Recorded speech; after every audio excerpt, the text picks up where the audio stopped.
We're just gonna sit here in silence for the entire duration, are we? Well, you've broken the silence now. I was gonna have it continue for as long as we could. You wouldn't have like the first 3 minutes of the podcast be silence. I know you. No, I couldn't. I wouldn't be able to hold it together. That's way too awkward. Is it? 3 whole minutes of just not talking? That is how I spend most of my life. You know, I actually but like I we're go in 9 a hours call. at a time sometimes. Me too. I spend most of my life not talking to other people. But yeah. if you're in a call doing nothing but like sitting in a call, I feel like it's a slightly odd thing to not be talking at all. Yeah, it is. Of course it is. Yeah, so I'm not crazy. This is DisConnected 13. Mm-hmm. Yeah. Matt's not here, obviously. Third to last episode. How are you feeling? The first word that came to mind was relieved. But Matt's not here. Oh, no. Well, you said third to last episode. Yeah. I mean, I'd be fine to continue it, but it does. I'm not like too worked up about the fact that it's ending. No, I'm not either. We did this. I mean, the whole point of the show was to get Matt somewhere. Yeah, that was sort of the goal. Was that we get to talk to Matt for like at least 2 hours a week. Yeah. Do you remember we were speaking to him like 6 hours a week because we would do like the Wednesday stuff to discuss what we were going to do the next week, and we didn't do that anymore because it's not really necessary because we're kind of just shooting the shit. Yeah, but we were more focused in the beginning. Yeah, I mean, DisConnected are inherently unfocused, right? Because someone doesn't turn up, and that's why they exist. Yeah. But I feel like DisConnected is now just what ReConnected would be if like let's say he turned up tomorrow, right, and like continued forever. Yeah. This is how ReConnected would remain. Yeah, I think there'd be more topics for sure. It would be more variety of topics. Yeah, because we're pretty similar. Yeah, we generally like go on with like games, anime. We don't talk about anime on this show. We don't talk about anime on this show. we have in the past. Like, we have, but we don't, right? Like if you look at the show notes, it's like Fallout 4, Stellaris, it's pretty much just Sekiro, Borderlands. There's like 4 games we've talked about for about 8 weeks. Yep. Oh my god, that's true. It really has just been those 4 games for the last 4 weeks. Well, Stellaris was last week. Fallout 4 has been like a consistent theme in my life for about 2 months now. Yeah. God, I hate it so much. Yet you continue to play. It's so good, but I hate it so much. That is a weird kind of situation to be in. It makes sense, right? Because I like RPGs and I like role playing as different things. Yeah. And Fallout 4 doesn't let me do that. But Fallout 4 is a fantastic, just kind of mess about game. Yeah. Because it's grounded enough that you don't feel like, oh, it's just like this perpetually increasing series of wacky events. Yeah. Which I feel like Just Cause runs into that problem of. It's like, well, there's only so many times that you can like blow up a base without it getting boring. Yeah. I think we talked about this when we were talking about Just Cause 3 that one week. Yeah, probably. It does kind of get old pretty quickly. There's no real story that you can create for yourself as well. It's like the only thing to do is to blow up and like drag around things with a grappling hook. It's fun, but it's not really a story. Yeah, and this is what Just Cause 2 did better than Just Cause 3, of course, because Just Cause 2 was way more grounded. Yeah. Yeah, it's... I mean, I still I still like the mechanics of Just Cause 3, but it does get old a lot more quickly. I think they're more fun for shorter periods of time. Yeah. The limitations that you had with Just Cause 2, where, like, you actually had to try in some gunfights because enemies dealt reasonable damage. Yeah. And, like, you couldn't just fly away. You could, like, zipline away and do whatever, but, like, that required you were either much slower, a lot of the time, you were tied to the ground. Enemies could actually catch up in cars, like if you just started with your parachute. Yeah, it just doesn't happen in Just Cause 3. Yeah. And that's the benefit of Fallout 4.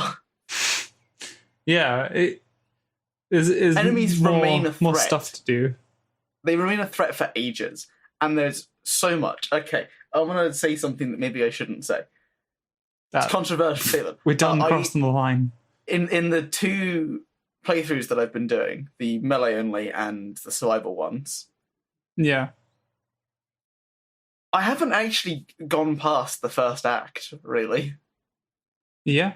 You've just been doing the side stuff? I've just been, like, doing whatever. Because the thing that I don't like about the second act of the game is that there's Brotherhood of Steel everywhere. Yeah.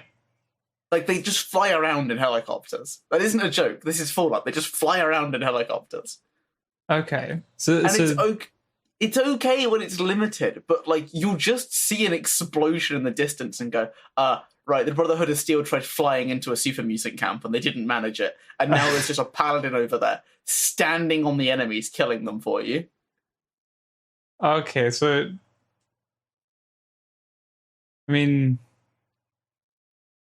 No, really. It's just a bit of a weird... So there's just a load of other enemies walking around killing things now. Enemies, Brotherhood of Steel are on your side. Oh. So there's just random allies, like, giving you a hand. Oh, okay. So, yes, it takes like, a bit of control away from you, maybe. Like, they're all... In a way. Like, they're going out and starting fights with whoever they want to.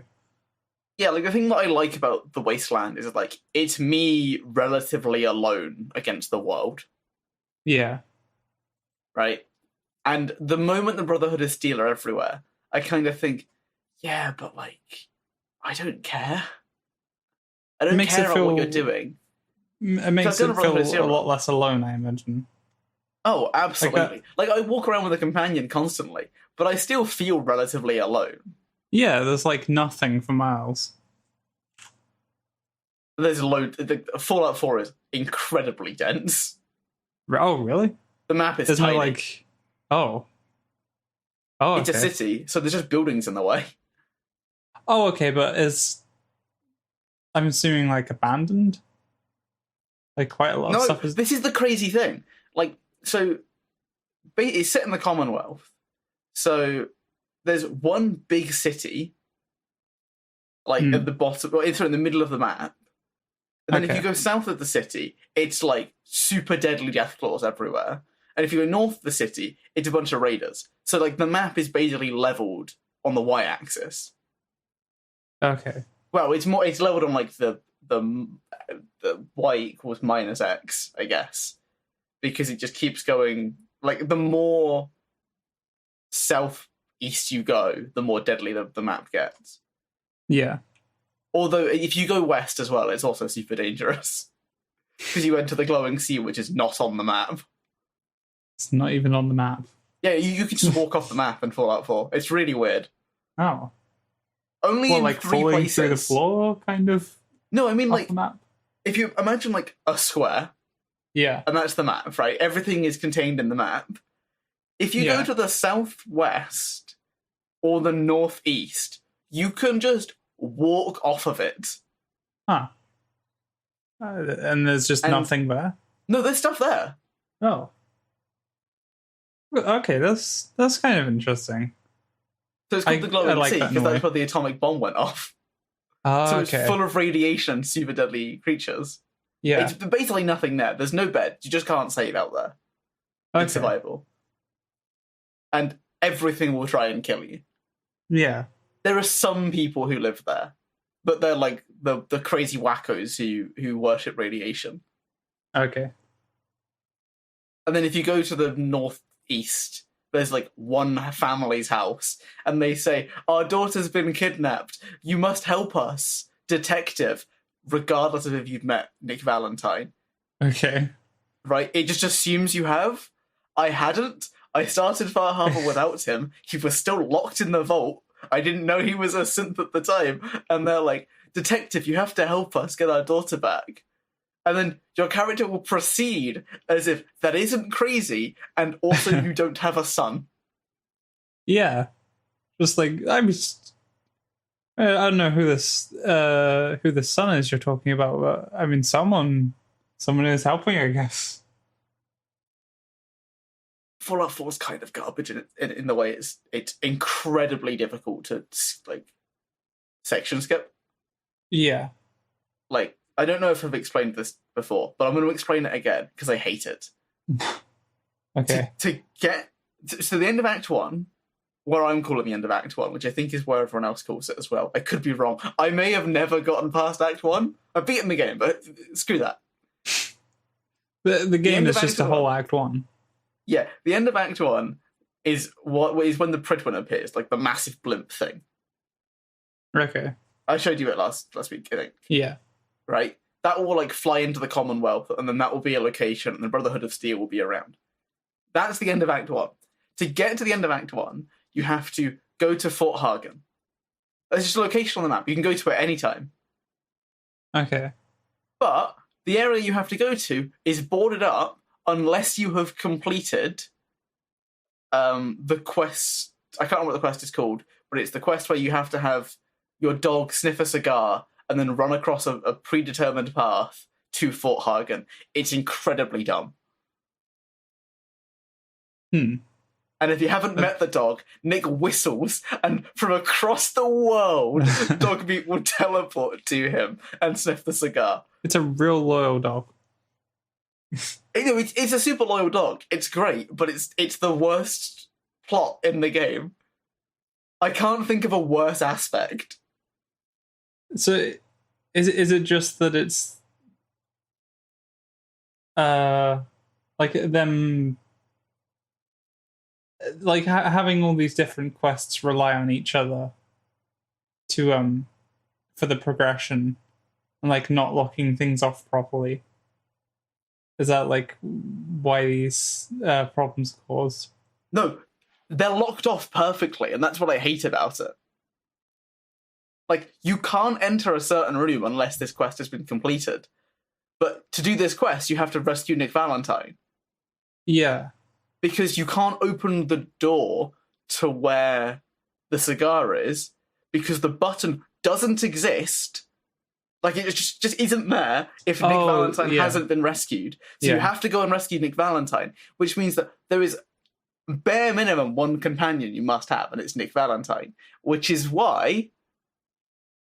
Sorry, there's two, because Piper is also a companion you pretty much have to have. Okay. Which is why you have to... Why you have this dialogue in Far Harbor that just assumes you're a detective, because you help Nick Valentine out after this. Yeah. And the DLC assumes that you're about level 20. It's a really hard DLC. But why did they do this? It's an RPG. Assume that I'm not going to have done all this stuff. I guess that's quite difficult to do, though. Because if you're gonna... That's the whole point. The whole point of the game is to do that. Yeah, but... Okay. So I would imagine you want some quests to like you want to have dialogue like that where it's like it's referencing other quests that you may have done. Like it's referencing other events in the game. That's the problem. They have that. But like to do that for so many different quests, I'm sure is not an easy task. Okay. It's like the amount of variety of like what quests you could have done at that point. Okay, I'm going to accept this, and now I'm going to argue with you. Okay. Right. I don't... Just saying. And you haven't played Don't play RPGs much. So here's why I think this is invalid. Okay. 1, Far Harbor is a main DLC. It isn't a random quest. You have to do this quest to go to Far Harbor. So the bare minimum they could have done is been like, you don't have Nick Valentine with you. Haven't even rescued Nick Valentine yet. Don't reference this as a detective. Just ask for help from the main character. Just do that. Yeah. That's all you have to do. Just don't say the word detective. Yeah, that's fair. that's not an easy every single companion in the game makes references to random things that are happening. Okay.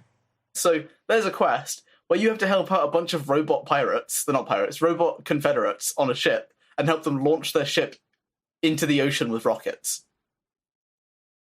Okay. It's a good quest. It's probably the best quest in Fallout 4. It's got skill checks that I couldn't pass because I'm playing a low-end character, but ignore that. It's got loads of stuff you can do. Yeah. Every time you go near it, Deacon will reference, that's the USS Confederate or Confederacy or whatever. I hear it's up there for tax purposes. Yeah. So that's just a dialogue that if you're in the area, Deacon will say. And he will say this kind of thing everywhere. Yeah. In like every important area, Deacon will have some dialogue. The same thing with Nick. If you go to Good Neighbor, he'll say, something, like, it's a rough place or something, right? He'll basically say that Good Neighbor sucks. And if you go with Hancock to Diamond City, he'll say something. So they all have dialogue about locations in the game. Okay. So one NPC that's mandatory for a quest. Yeah. It doesn't seem like a stretch for them to do it for that character as well. It's also kind of like, well, imagine I made a crossword where, like, the crossword worked except for, like, in 4 places it didn't because it was too hard to make it work. Right? Yeah. Like, no, that's just a bad crossword. Yeah. That's for a main thing as well. Yeah, it's the only quest that is like mandatory to complete to access the DLC.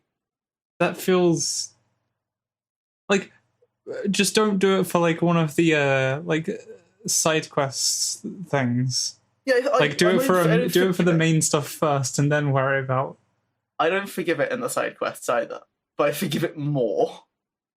Yeah. Like when Deacon references that you're with the Minutemen when you haven't even come in contact with the Minutemen. It's dumb, but I'll let it slide. Because I don't expect them to do, like, it's a really long dialogue that they make him do.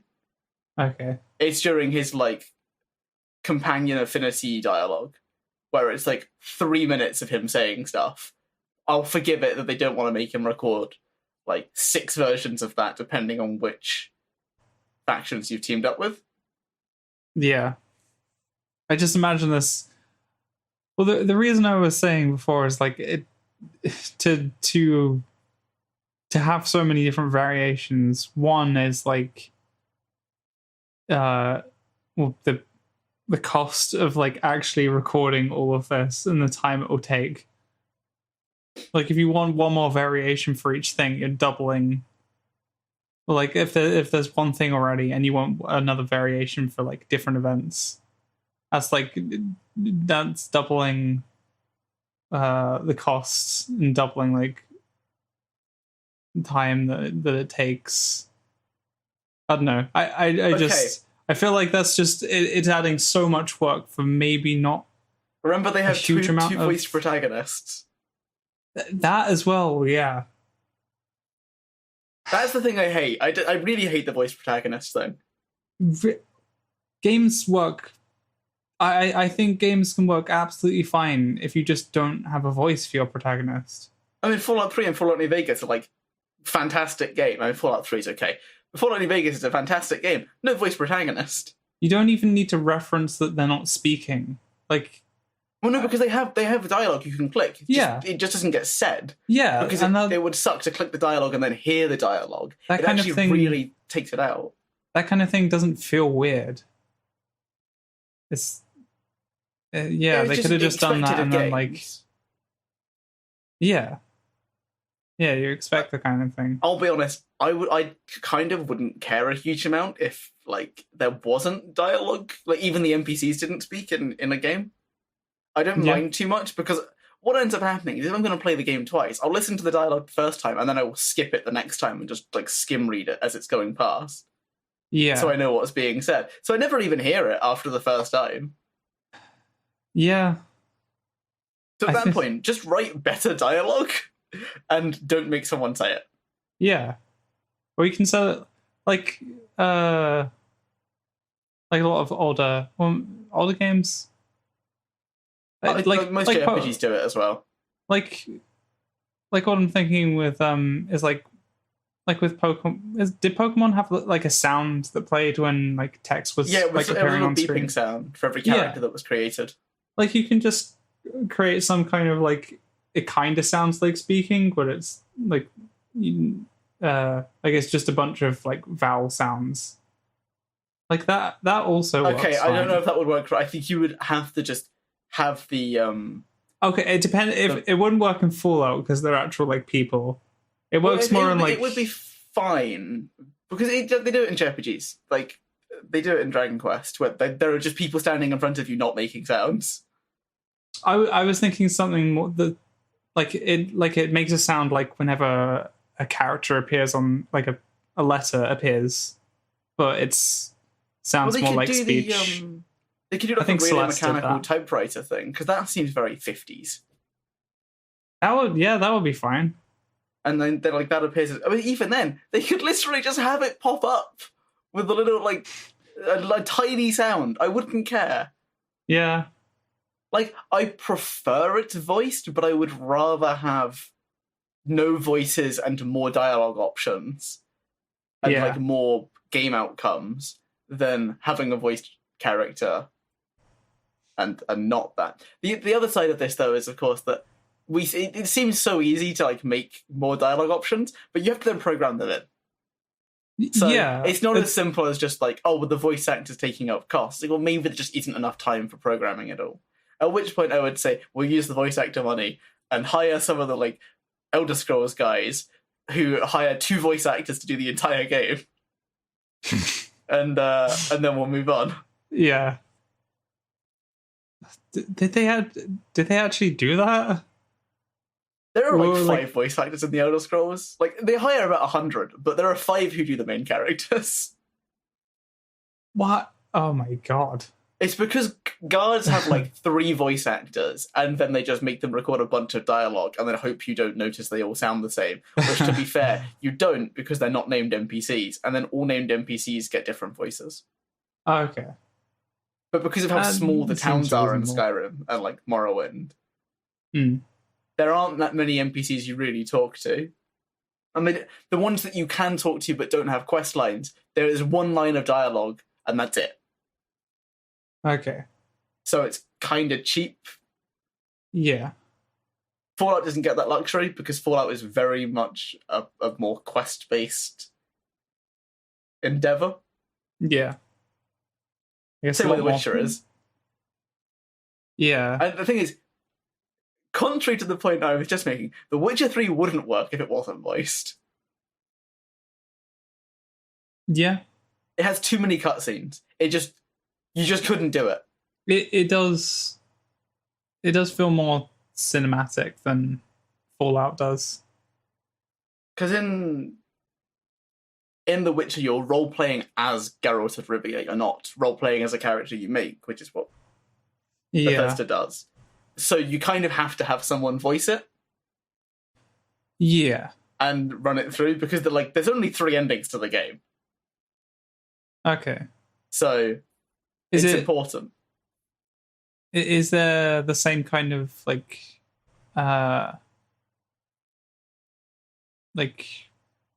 specific dialogue for like if you have done certain quests or not in Witcher 3 as well? Yeah, there is. Okay. The thing is, there's 3 game modes. Well, there's 2, but one of them's a continent, I guess. So what ends up happening is like there'll be 3 NPCs and they'll be tied together and it'll be like, oh, you helped out this guy, I'll give you a hand. But generally, they just don't give a shit. Yeah. But I kind of think that's fine. Like, I'm not expecting it to reference quests constantly. I don't need this incredibly interlinked game. I just need it to be, like, consistent with the decisions I've made. Yeah. Like, if I killed Henry, I then don't want it to say, oh my god, you saved Henry. Like, it's really jarring. And it's like, it's not like small stuff that you can skip over, like, oh, I just didn't notice, or like the layperson wouldn't notice. It's like, this decision is just completely different to what I've made. Yeah. You can't put that in my face. That's like a really big thing. Yeah, I can understand that. That would be weird. Which is why I hate Fallout 4. But I love it for its actual gameplay. Yeah. It's got fantastic gameplay. And terrible RPG mechanics. So, it's a trade-off. It really is. Like, the game's buggy. Curie's not in her wall anymore, so that's positive. She just got herself out at some point. Yeah, weird how that works. She just appeared. I haven't done anything with her. It's why I wasn't super desperate to get her back. It's like, Do you think it just... And stuff. Do you think it just, like, you had to, like, go to a completely different area of the game just so it, like, completely unloaded that area? Yeah, I think it just the area had to be unloaded, and then it had to spend the amount of time it thought it was going to take for her to get there, so it could teleport her in. Okay. Otherwise, it would teleport her somewhere on the path. Jeez. Which is where she was getting stuck, and so it worked out. She's now there. Yeah. Problem solved. Problem solved. New problems have arisen, though. Oh, really? Fallout Survival Mode, first of all, is absurdly easy. Yeah? Yeah, and I think I'm like level 50 now. Because you gain so much XP from doing this, like, luck build. So I think I leveled up, like, once from one quest completing, because I got 5 times the XP I should have gotten. And it was a pretty healthy quest as it was. Jesus. Yeah, 5 times is definitely... And after you have that happen, by the way, every kill you get for, like, 30 seconds gives you 3 times XP. So 10% of the time, you get a chance for having guaranteed 3 times XP on every enemy you kill. Okay. And that's where you get a massive part of your XP if you go to, like, some lower areas of the game, like in the south part of the map, because they're all, like, feral ghoul reavers, and they hit like trucks, but they also die in one shot to a pistol that deals double damage and does 4.4 times damage on top of that, so it's 8.8 times damage if it's a stealth kill and they're on full health. Jesus Christ. On a gun that already deals a reasonable amount of damage. Like, it's the highest damaging 10mm pistol you can get that also deals 8.8 times its damage. So you can trivialize the game this way. Yeah, that definitely sounds like it. The problem is, there's like this downside, which is because you take 4 times damage compared to normal, or like double damage compared to very hard, you can't tank anything. Yeah. I mean, like, even at like max endurance and like max strength and stuff, you just don't have the health early game. So if you make the early game really hard, you become tanky by the middle. Yeah. If you want to play like a gunslinger, the game is going to be really hard for a bit. Then you're going to be very good at stealth, and then the game's going to get really hard again. Yeah. It doesn't stay a bit more to consistent. Introduce you to the most broken build in Fallout 4. They so call that one wasn't stealth melee. If you combine my melee only build with the stealth build I'm currently running, nothing can survive. Nothing. So here's why this is the case. So I haven't done this, but I was curious what people, because like enemies are now really tanky. Because you stop being able to get damage ups. Really, like you've got the best gun you can get for the time. You've got all the damage buffs to that weapon type. There's nothing more you can do except shoot them more. Yeah. Which means stealth kills become less consistent. Except, if you're doing a melee build, melee attacks at max stealth deal. Well, back like there's a perk called Ninja, which increases your stealth kill damage. Goes up to 10 times. 10. They count as silent weapons, so you can get an extra 50% damage on top of that if you get the Sandman perk. You can get Blitz, which lets you teleport across the map with your melee weapons. Yeah. So now you've got Uber Stealth. Now you don't even have to move. That's stupid. Because you're standing still in that, if you have a chameleon item, you just go invisible while you're attacking people. Jesus. Almost perfect stealth. And if you have like the rooted perk for melee, you do an extra 50% on top of that for standing still, which that skills count as. Oh my god. So just multiply all of these things together for me, and you'll find out it's like 30 times damage. That's... Oh, that is a hell of a lot. And because melee weapons don't really take up that much, like they deal huge amounts of damage because they have to, otherwise they'd be terrible. Right? If a melee weapon did less than a bullet, it would suck because you so much less range. Yeah. You put yourself in a vulnerable position. Makes sense. You'd never use it. You just never use it. With 30 times damage, though. 30 times damage. Why would you ever use anything else? On really good weapons, because you can get your action points replenished after every kill. That's like a 15% chance with certain luck perks. So you can just chain this forever. Like, nothing survives more than one hit. If it does, it's already taken most of its health and damage. Just hit it twice more. Oh my god. So I might be, diverting my build slightly. So this is on, like, the hardest enemies in the game as well? Yeah. It's still, like, massacring them. I mean, I'm not doing it. I might, but it will just decimate. It just so, like, stealth builds are inherently powerful in Fallout, but they're even more powerful given the fact that you can't take many hits anyway. Yeah. So just mass stealth killing everyone and then running away is a perfectly valid strategy. Because the worst case here is you pull out a gun and shoot them from a distance. Yeah. 10 out of 10 game. Well 10 designed. out of 10.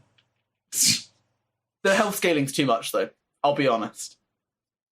What, like, as you enemies level get up? way too tanky. Oh, okay. I kind of wish the damage numbers were lower. For everything. Like, the amount of health they had was lower. The amount of damage they dealt was lower.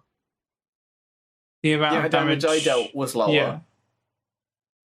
Like, basically what I'm saying here is, I think a headshot, broadly speaking, should be either, like, at least half their health or an instant kill. Yeah. Right? But the same should be true for me. Yeah. And if I'm wearing power armor, that isn't true. But power armor, you can't stealth in. Like, you're a walking tank, but it requires fuel to go. Like, that makes sense to me. Yeah. Guys, I really like Fallout 4, by the way. I'm like a really big fan. I really enjoy it, I promise. You promise. As much as you've had some disagreements with it, still like it. I'm just not a fan of how the damage, like how the levels scale, because I can't gain more damage without just getting a new gun. But, I mean, isn't that your build though? Wasn't that the whole thing where you weren't able to, like, because you were putting it into luck? Yeah, so I can't get a new gun. I can't make one. Yeah, I've got my gun is super busted, by the way. Like this non-stealth one, because it's a revolver. So great. It uses like the most damaging, like bullet type possible for a revolver. Okay. It does 25% extra damage. Great. Good start. The only way you can upgrade it is if you have like max perks in gunslinger, because it's a Western pistol. Yeah. So you have to have a gun, like max gunslinger to level up to like 200 damage per shot. You've also got to have really high gunsmithing though, which means I have to put points in intelligence, which means we're back here again. Ah. Yeah.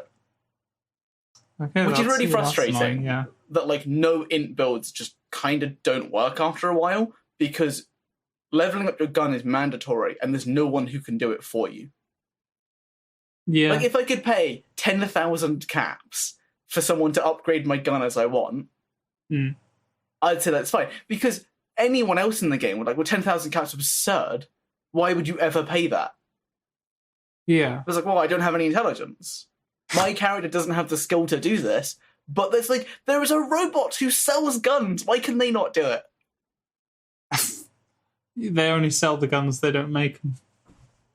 Like, I kind of feel like you need to put these alternatives in that allow, like, because this is a progression path. Yeah. There's basically the type of armor you're wearing, and then there's the upgrades you can apply to it. There's the type of gun you're using, the upgrades you can apply to it. And then there's your perks. So there's 5 progressions, I guess. Yeah. But you only really have control over 2 of those.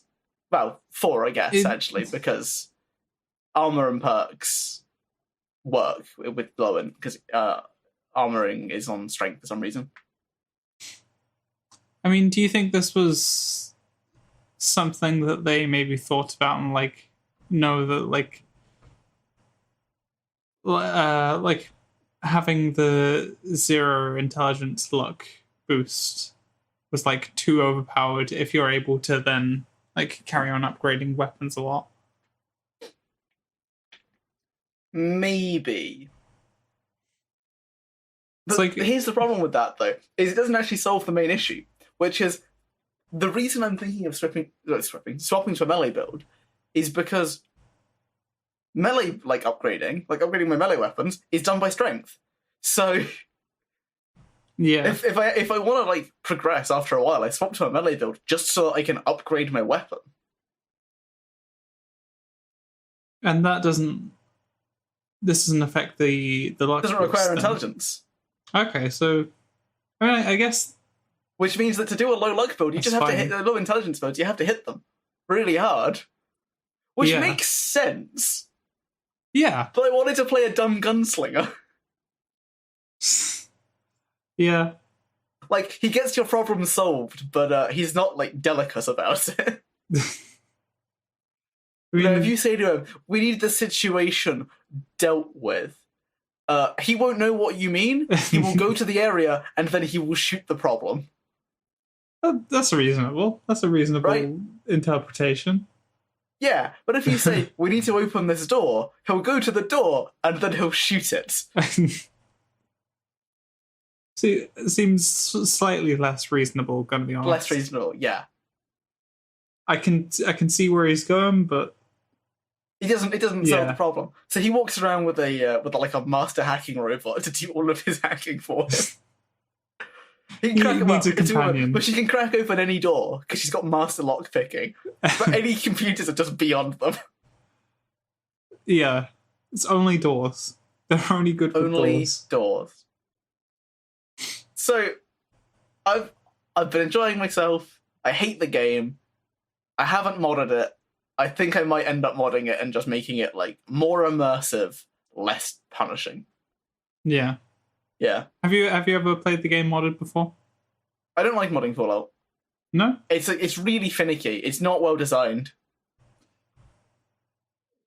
Yeah. Like, I modded Skyrim to hell and back. I think I spent 5 hours modding the game, and then it started, like, 5 times, and then it won't start again, so I wasted 5 hours of my life. Oh. It's just a file on my computer that's just, like, I think it's called, like, terrible mod folder, because it's, like, super immersive Skyrim. Like, enemies basically one-shot you, alchemy's been nerfed, enchanting's been nerfed. All of the stuff gets nerfed. That doesn't sound exactly fun. It is, because it makes you consider... Because the problem with Skyrim is, if you play it on Legendary, the game is just... It's horrible. Enemies have, like, 3 times health. It's just a slog. It's not fun. It doesn't make it any more challenging. It's just... It just takes more time. No, the challenge is just, like... So, the way that I would put it is... on Expert, you have to use one of the 3 support skills. Enchanting, Smithing, and Alchemy. Okay. On Master, you have to use 2, and on Legendary, you have to use all of them. Okay. You don't have a choice. Like, you just won't kill enemies fast enough. You must use all of the support skills. Yeah. Which, I don't really like using alchemy because it's really tedious to go into your inventory and start spamming potions. Yeah. But enchanting and smithing I like because it's like, I do the thing once, and then I play as I would normally play. Yeah. And that's the difference I wanted when I modded it. Was like, I wanted a harder game because it was harder, not because you must use all of these like very tedious, horrible mechanics. Yeah. That sounds more reasonable. And I also wanted the ability to like, you know what? At the moment, I'm not strong enough to be like the savior of the world. Maybe I should just be like a local folk hero. Yeah. Doing their like and that's what I want in a way. I want a more reasonable form of progression from like you're a guy, you were a prisoner to you're a folk hero, you're a regional legend, you saved the world. Yeah. Skyrim doesn't have that. Skyrim goes, you're a prisoner to you're saving the world now. And I don't really like it's really quick. I would like a smoother progression curve to help with my immersion. Yeah. Also, I installed more like role-playing mods that enabled me to actually just like do things that weren't save the world. Yeah.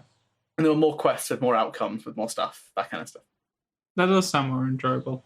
At heart, I'm a role player. I play D&D, and I like modding my games to do that. So let's talk about Stellaris, a game where role-playing is the name of the game.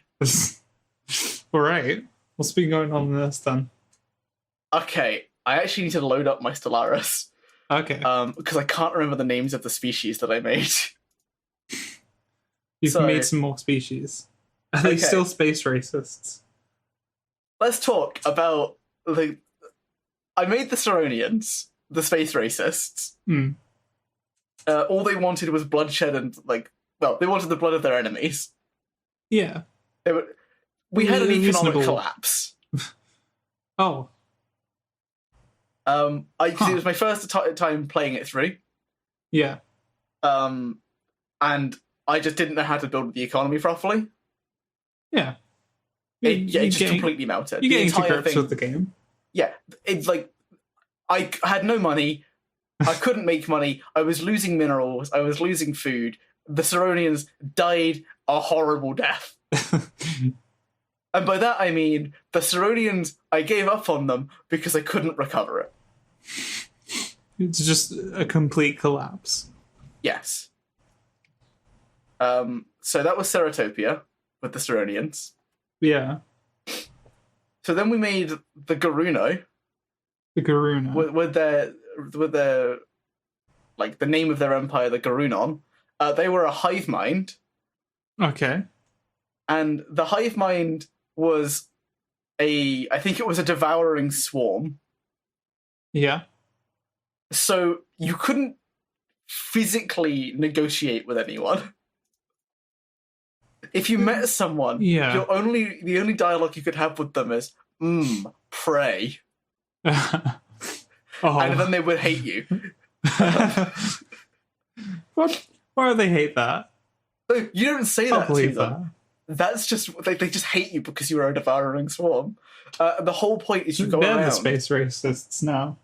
And the whole point of the devouring swarm is you enter an area, you eat everything in your path, you own it, you set up your own like hive colonies, and then you devour more.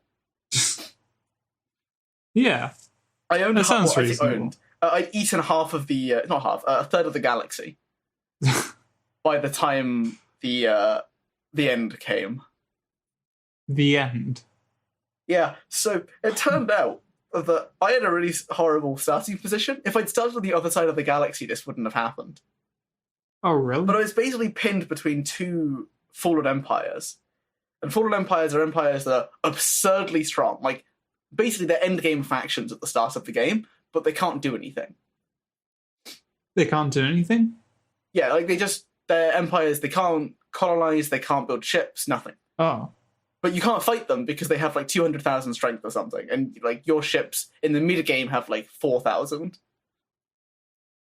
So they can't...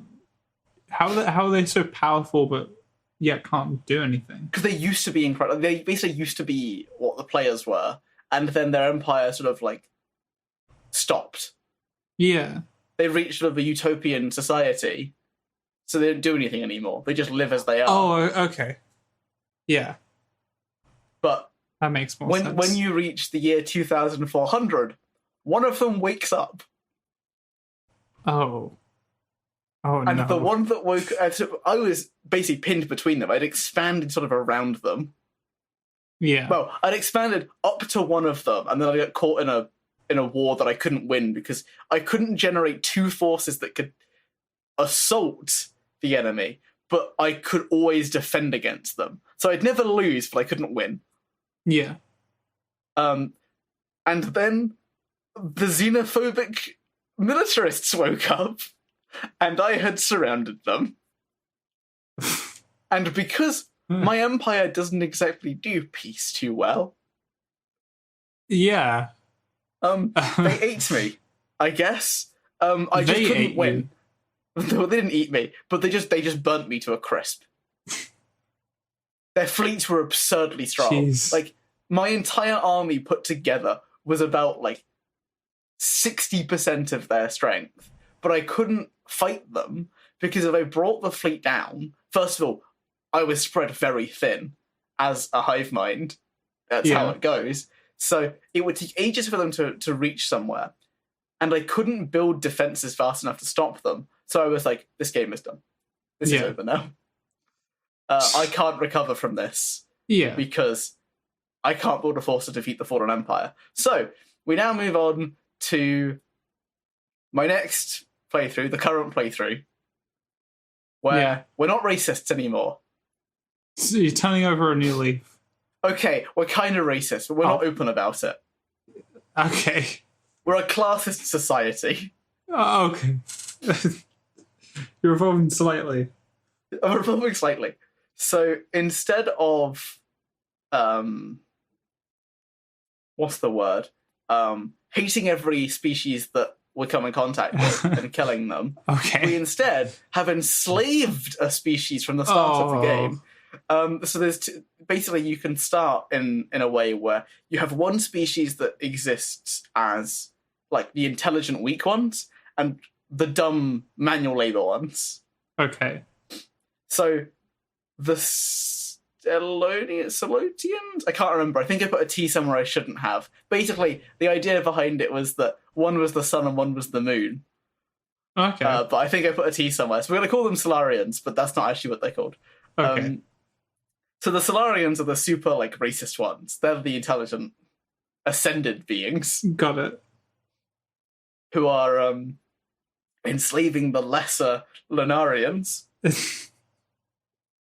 But they're also materialists and and they're transhumanists, I guess. Or trans-Solarians. They must ascend their meaty flesh prisons.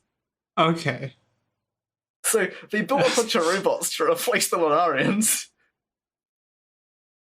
Because there were actually two attempts at the Solarians. Because I've been playing a hive mind, so I wasn't really paying attention to happiness too much. So the Lunarians just revolted. And they were really strong. They're built as a work species. Yeah, that's kind of what you use them for. 60% stronger, and they breed way faster. Oh no. So they just overpowered the Solarians. Your empire was overthrown. Well, one planet was overthrown, and then I had a militarist right next to me, and I was pinned between two fallen empires, and I was just I can't deal with this. It's just beyond me as a person. So I didn't continue that. So I started a new one. Yeah. With the Solarians again. This time we've gotten somewhere. We've actually turned them into robots. Or into cyborgs. Okay. They have ascended. They also turned the Lunarians into cyborgs too. Unfortunately. Okay. Which I regret doing. I didn't turn it off. The whole point is that they kind of don't like any species they consider beneath them. Yeah. But they put up with them because the manual labor's good. But now they have robots to do that for them. So the Lunarians are being executed slowly. They're not being killed, they're being outbred. Okay, so it's It's Darwinian racism. It's Darwinian racism. So again, they're on the decline. There's less Lunarians coming in. They're being replaced by robots. Just nature. Here's the best part. When they ascended, you'll never guess what they called themselves. What? So when a cyborg race comes into being, they call themselves High whatever their race was. So they're now High Solarians. So any Solarian that isn't a High Solarian is like a lesser being.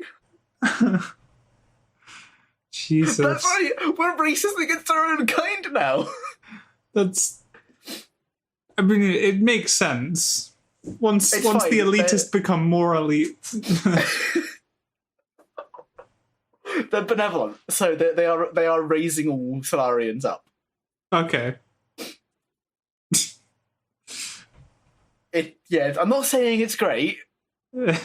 I'm just saying we now have less fleshy, very long-living cyborgs. Yeah. I actually think that they will survive to the end of they won't die because there's only 140 years left in the game, and their lifespan is about 140 years at the moment. What, the High Solarians or the Loon? The High Solarians, yeah. Okay.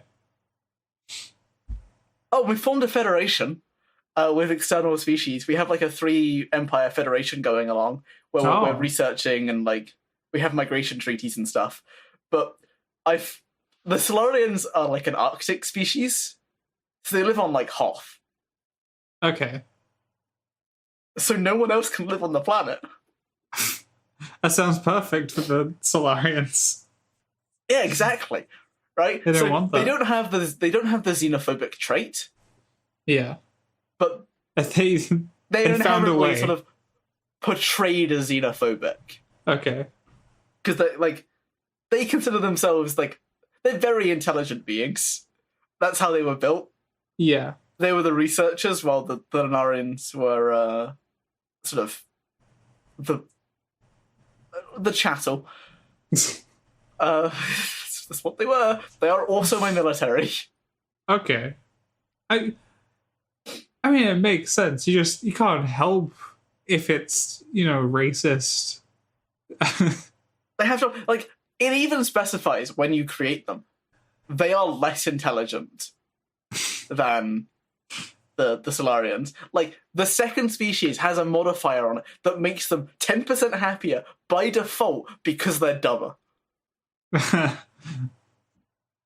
It's a trade-off.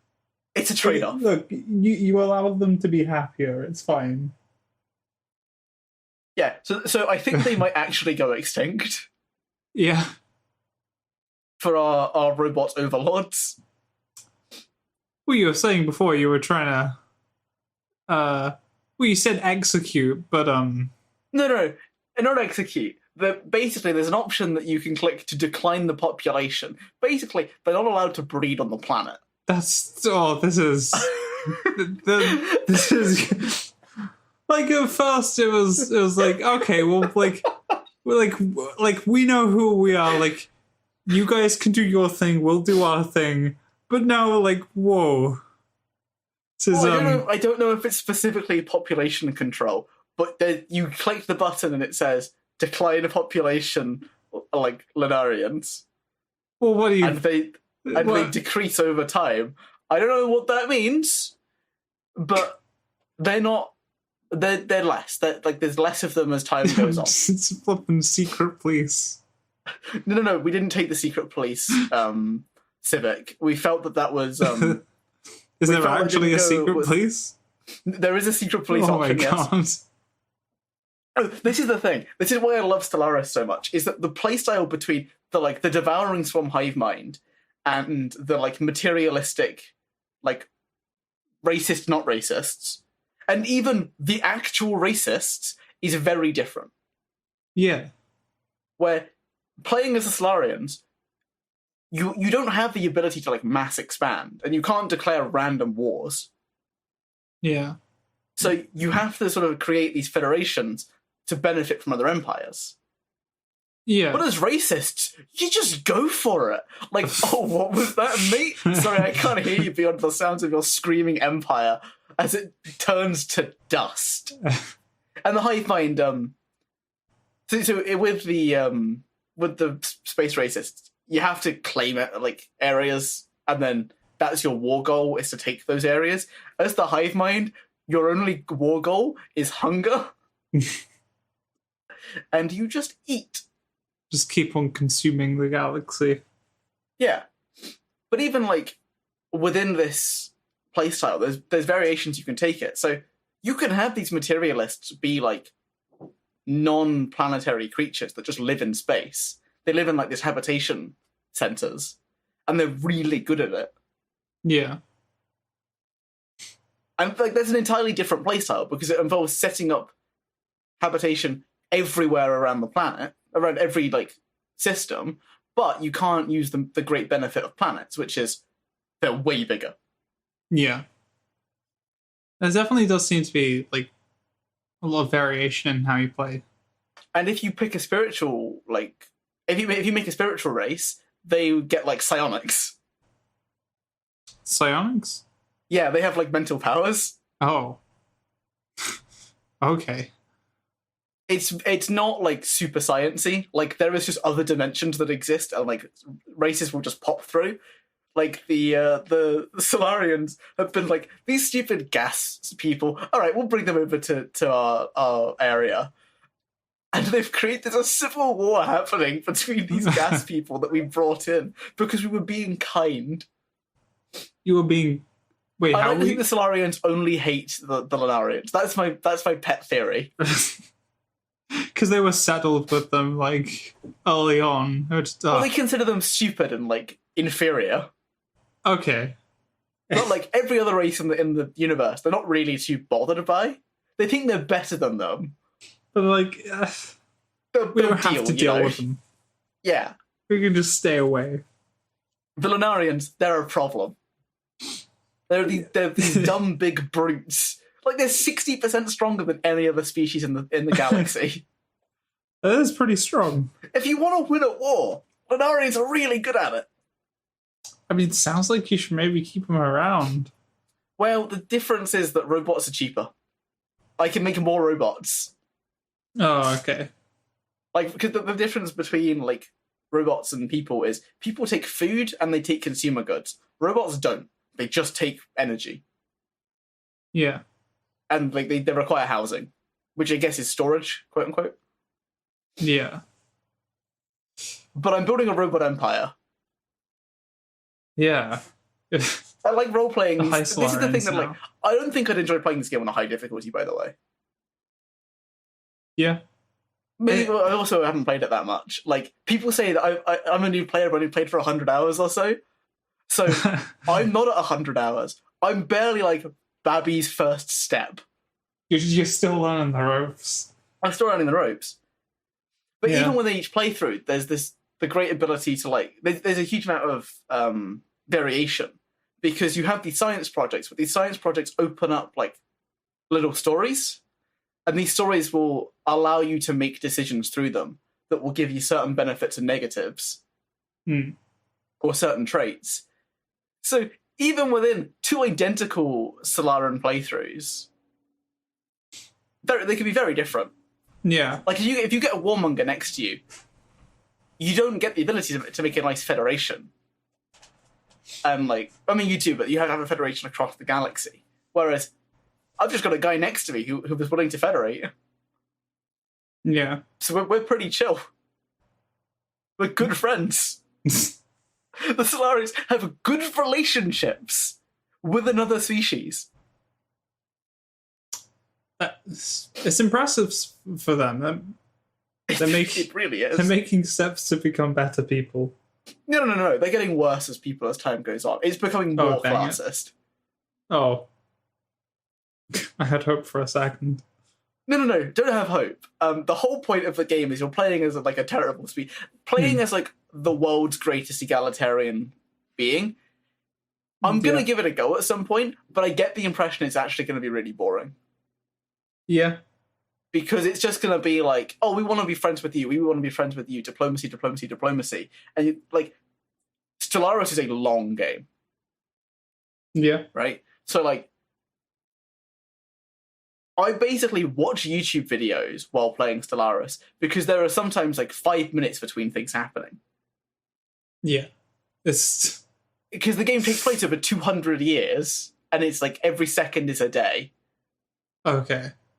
And you can speed that up to 3 times. So every second is 3 days. But you've still got to wait it through. Yeah. But I think that's the point of grand strategy, is it's grand. Yeah. Games aren't meant to be quick. Yeah. And it's also for multiplayer purposes. So, like, how long does a particular game take, then? Well, I want to remind you, I've only ever made it to 2,400 once, and that took, like, 10 hours. 10 hours. Right? And there was still another 100 years of gameplay left. You start in 2,200. The victory condition is at 2,500. So you have to survive that long and be in first place. Which can mean anything from having, like, a high number of population, being, like, very good at defeating the endgame crisis, which is an awakened empire or some, like, other thing that I don't know about. Yeah. So there's multiple victory conditions. Yeah. That's kind of interesting. Positive. It doesn't always reward you for playing a warmonger. Yeah. Like, the thing that Civ had, which was, like, you could conquer the entire world, provided one city was super happy, your empire didn't care. Because, like, it had... The global happiness was basically the number of resources you had in your trade network at any given time.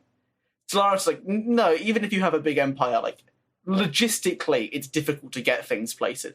You have to have an administrative capacity to manage this many places. Okay. And have them coordinate. So it's a bit more complex. Yeah, so you can't just rapidly expand, like, unless you're a hive mind. Hive minds don't care. Yeah, they just... I was curious, are hive minds overpowered? It turns out they're not overpowered because they're very wide. Yeah. Right? They're wide, and they don't do, like... Diplomacy is really important in some aspects. Okay. So I think that's a thing. It's a big part of the game. I'm going to say it's a solid, like, 8 out of 10 game. Yeah. It definitely sounds interesting. But I should mention this is with £30 on DLC. Oh, okay. So this is basically, I got the game for £38 with these 2 DLCs. Okay. I've played for 35 hours, and I'm still going to continue playing. So if you're working on the, like, £1 per hour metric, it's worth it. Yeah. What do the DLCs add, then? Okay, so the reason I got the DLCs was because I wanted more, like... It's going to sound bad, I wanted more slavery options.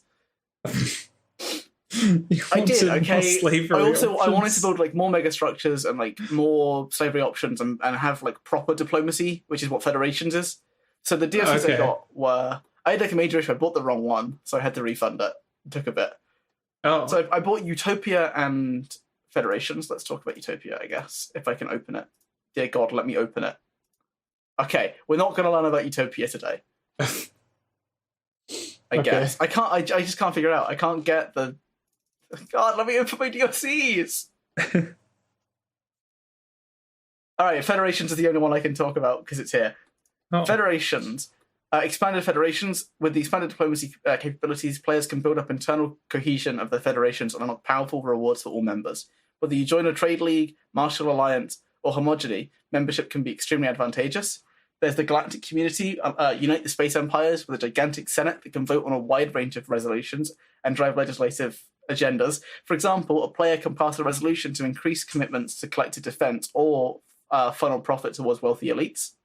So you can make a very classist system. Yeah.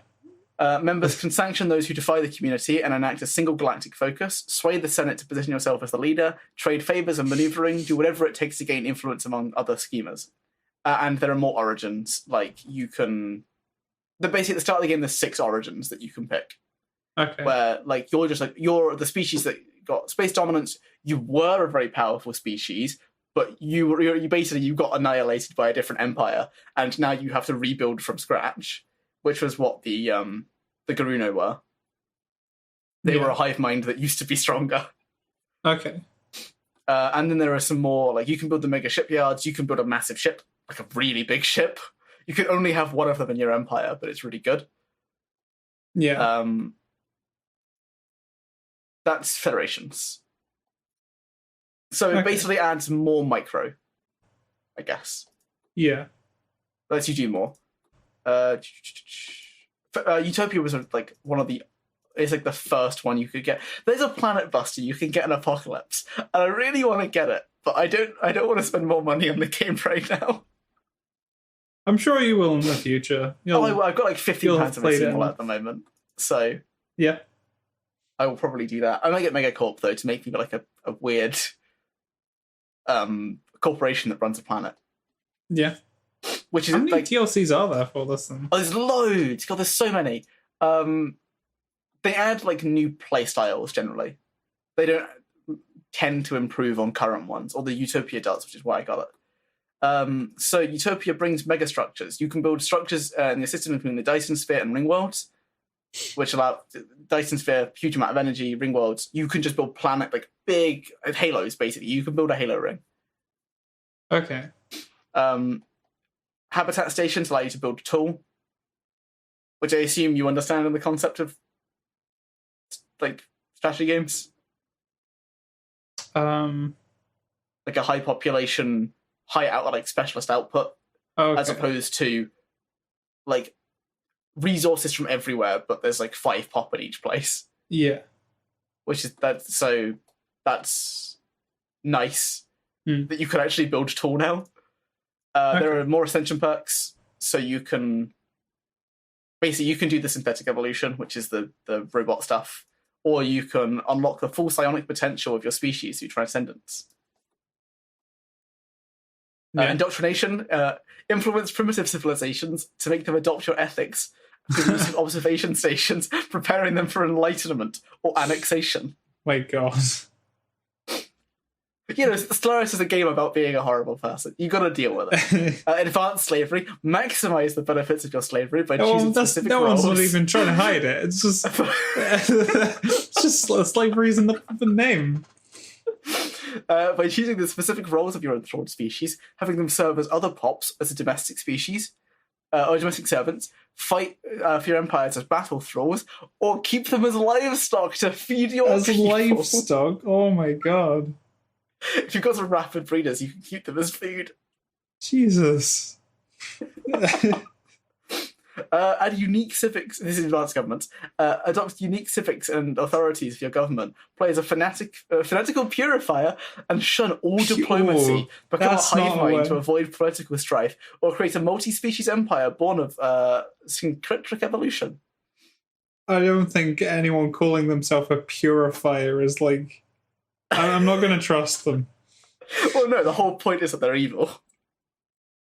I've even more reason not to trust them. It's great. This is what I love about it. Is like there's so much you could do. And by the way, the Ceronian, the Garunon, and the Solarians can appear in other games. Okay, like, not like in other games that I play. So ones that you've created are still in the pool. They get added to a pool of other races. Yeah, you can turn it off if you don't want them to appear. Okay, but like, so you it will be them to appear as well. At it some will point, be I'll the encounter the exact. Ceronians. So they will be like the exact race that you made before. They'll develop differently. Like their planets will be slightly different, and they might have more government shift. Because your race or like your species never tends to change its ethics. Yeah, it can, but it tends not to. Okay, but the AI have their beliefs change more frequently. So it's possible the Ceronians can become like xenophiles. Yeah. As opposed to xenophobes, which could be interesting. The Garunon won't change, they can't. Because you can't remove Devouring Swarm. Yeah. They must devour. Well, they must be a devourer. Yeah, you can't be less of like a parasite on the universe, I guess. Yeah. So it will be nice to encounter one of these hive minds eventually. Yeah. I guess as you keep on playing, like creating a load more races, like will it just like eventually get to the point where like all of the ones that you encounter are ones that you made? Yeah, it's going to be great to see these old shitty races that I made that don't really work properly because I didn't understand what I was doing. And it's like, oh, you poor crippled child. I think there's quite a cool feature though. Like you'll forget about some, like encounter them way later. But like maybe at one point, like everything that you'll be like interacting with in the game is like you've had some part in it. God, that's really like kind of meta in a way. Stellaris is about like I've never done it, but you can like ascend species and stuff. Yeah, and find like pre-space civilizations and give them spacefaring tech. Okay. I really like it. It's like it. When I first played it, I didn't like it very much. All right, I'm going to tell you a story. There was a guy. I was buying something at Subway, and I'm like, I go there every so often when I was at uni, and he was talking to me. He was like, "Oh, you got any plans to do weekend?" I'm like, "Nah, I'm just gonna like chill out and stuff." And I was like, "You?" And he was like, "Yeah, I want to play some Stellaris for my mates." And I'm like, "I gave it a go. I didn't really like it very much. I'm now on the bus." This man who told me to try Stellaris again has caused this. Yeah. So, random Subway worker, thank you. If you're watching this. Well, it's a podcast, and they won't be, because no one does. Good point. Absolutely no one. Yeah, it's great. Yeah.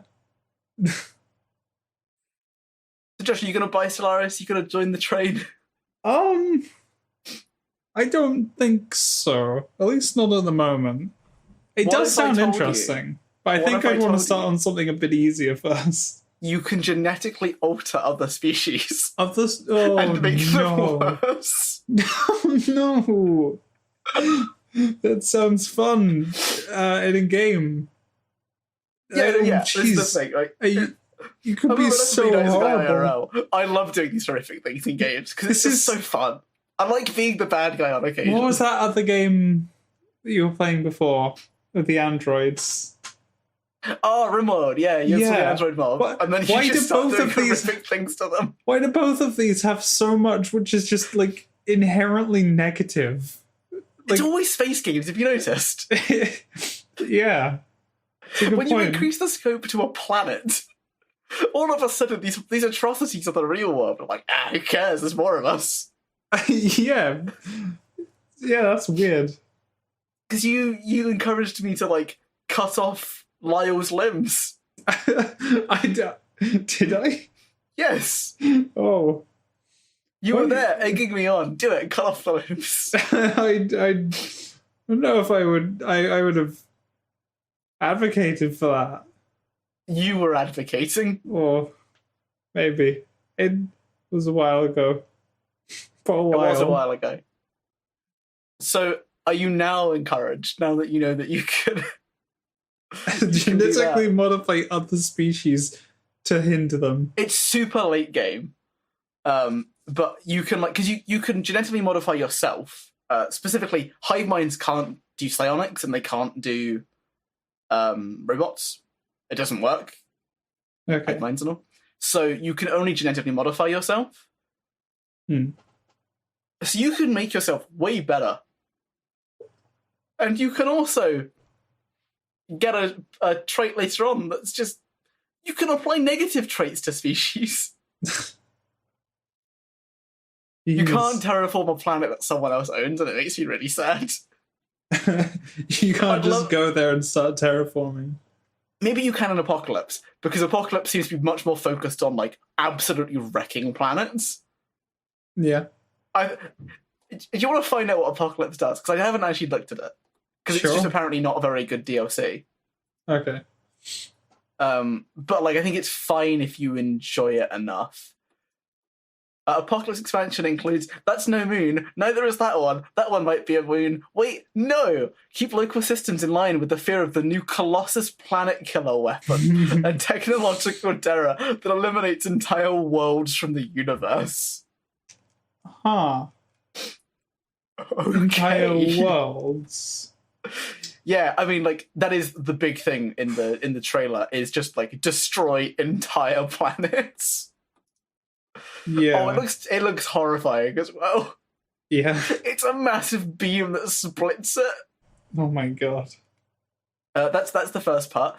All your base will belong to us. The enormous Titan capital ship can lead your fleets to conquest, offering tremendous bonuses to vessels under their command. Meanwhile, fortify key systems with massive orbital installations and secure your homeworld as an impenetrable bastion among the stars.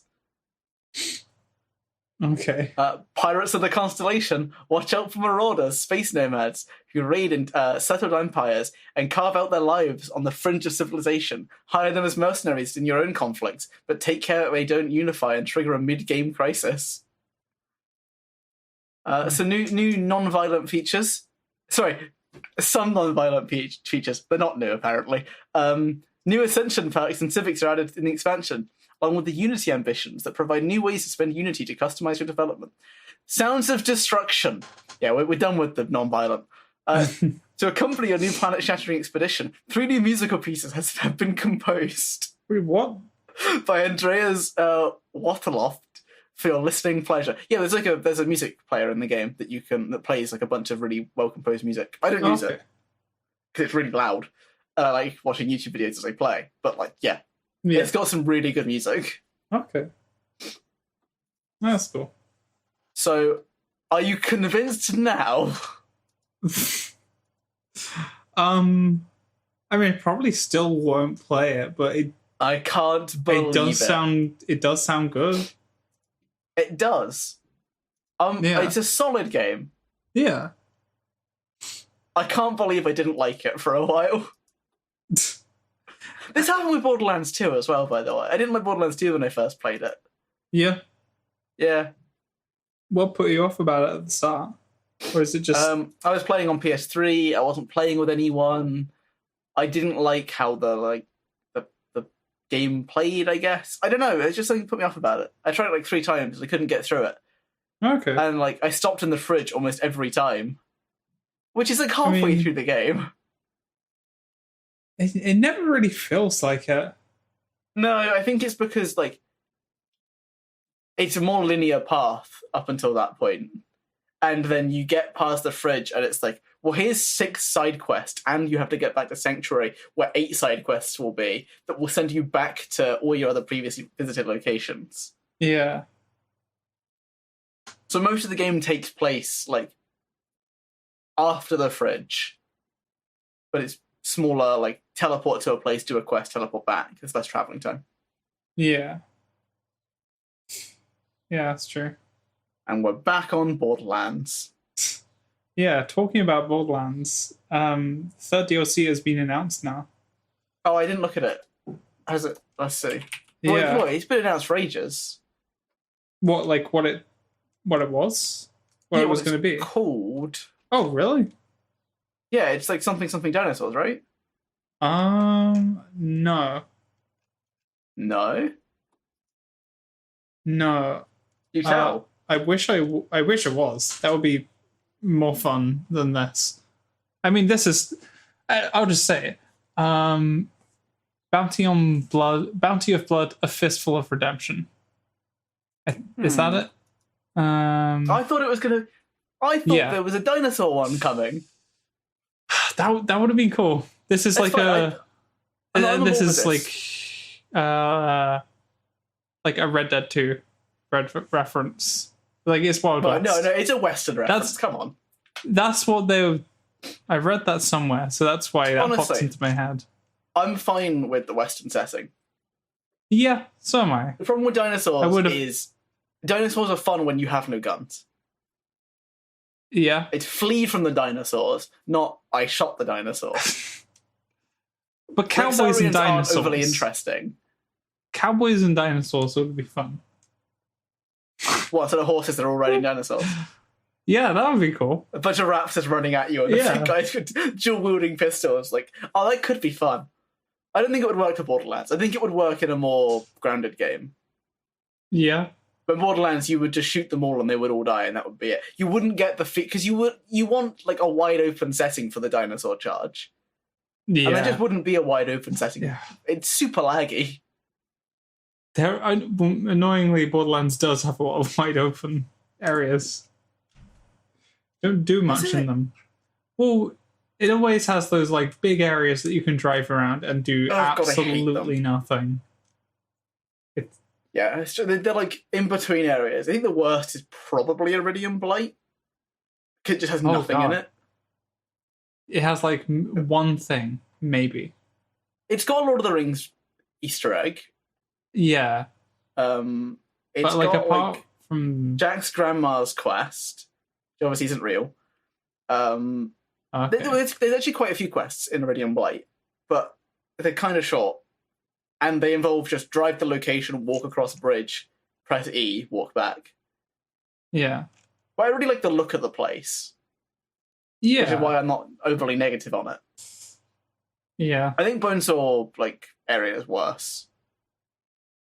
It's a proper level, but it's just so big and, like, sandy. There's too much sand in Borderlands too. Which... It's rough and coarse and gets everywhere.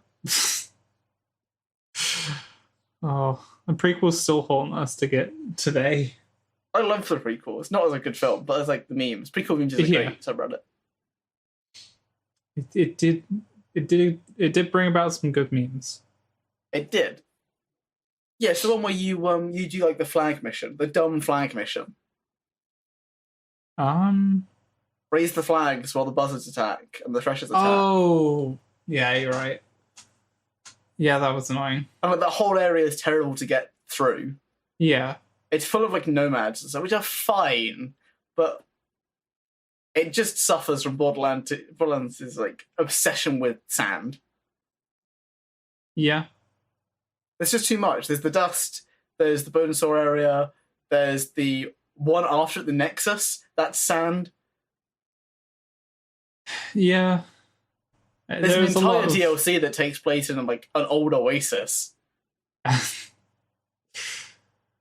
Yeah, that was. I remember like what I remember like the starting area from that. That's about it. What from Captain Scarlet? Yeah, I love Captain Scarlet's DLC. I think it's what areas were there? It's seriously all sand. Like, I like the DLC, but the areas are not overly like enthralling. Yeah. Yeah. I mean, that was a huge open area with like absolutely nothing, wasn't it? Yeah, but that was kind of the point. It was like a big treasure hunt. Okay. I mean, isn't that like kind of the point of like Borderlands as well? It's like this. And Borderlands is like the DLCs are all homages, right? Tiny T does a like D&D fantasy. It's a bit more linear though. Like it feels like there are.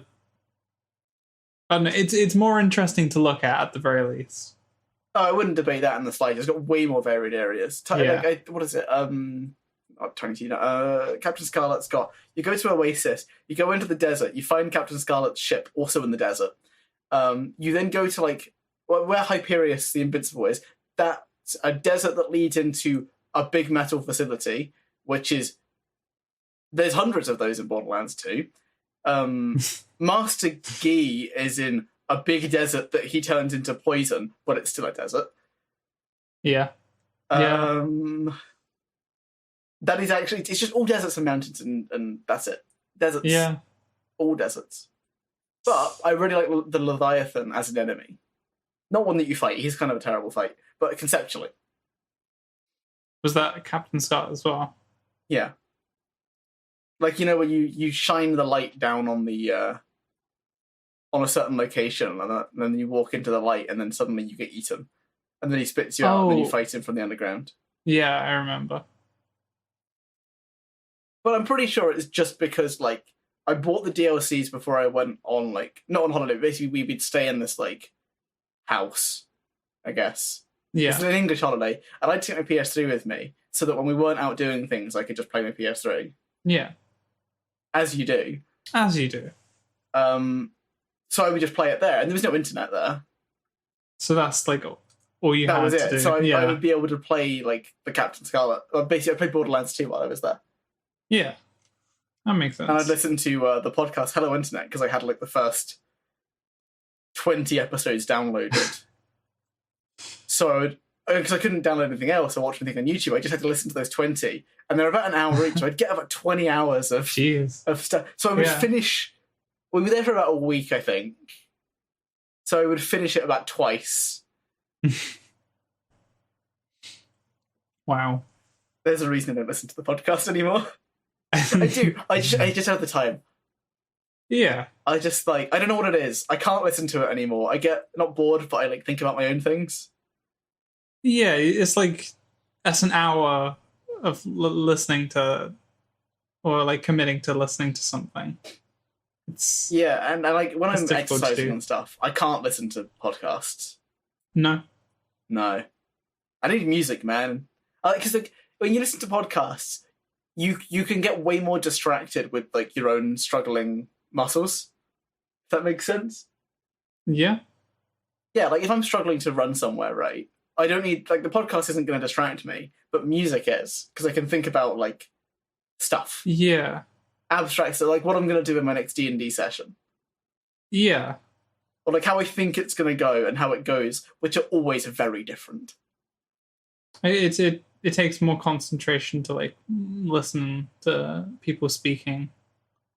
Yeah, because like you can. It's much easier to lose focus than if it's thinking about your own stuff. Yeah. Yeah, which is why people shouldn't listen to podcasts. Yeah, specifically this one. Yeah, especially this one. Don't bother. It's almost over anyway. Yeah, there's like what? There's gonna be 4.5 hours more of this podcast. Yeah. Yeah, that's true. It's gonna go forever. We're never gonna stop. 100 years. ReConnected. 100 years, ReConnected, DisConnected, 100 years, Rick and Morty. Have you been watching the new season, by the way? Yeah. I honestly don't know what happened with Rick and Morty for this season. It was really weird because they had 5 episodes or something, and then well, there are more now, but they had 5 episodes in November or something.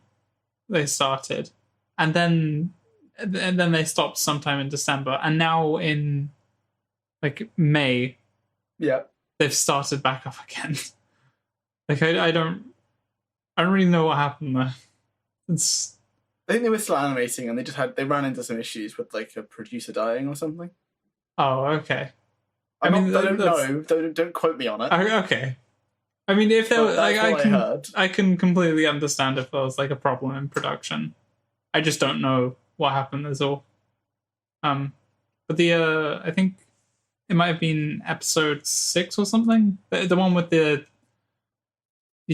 train that Morty buys. The train was the first one of the batch. I definitely enjoyed that episode. I really enjoyed it. I think that for some people that's a very hit and miss episode. I can completely understand that. It's a weird one. It's a weird one that has no continuity to it, which is fine. It's really fast paced as well. They're constantly going between different things. I think that was why it was fun. It's because you're just bombarded with so much stupid stuff happening. It's not my favorite episode. Yeah. I couldn't. The more I think about it, the more I don't like it. So I've just tried to stop thinking about it, because the same thing happens with all the episodes. Yeah. Rick and Morty isn't a smart show. It just looks like one. Yeah. I mean, It's just it's a funny cartoon. There's nothing wrong with that, but like no. I have to kind of stop myself thinking about it too much, because otherwise I go, oh, that was a bit dumb. Yeah, that came out of nowhere. That was a bit... Yeah. It's just, and then they poop or something, and like that's one of the jokes at the end of the episode. Yeah. Like they were thinking they were going to have like alien eggs hatch from them. And, like I really enjoyed that episode, but I could have done without the joke at the end. Yeah. Yeah. I like that stuff because it's just stupid.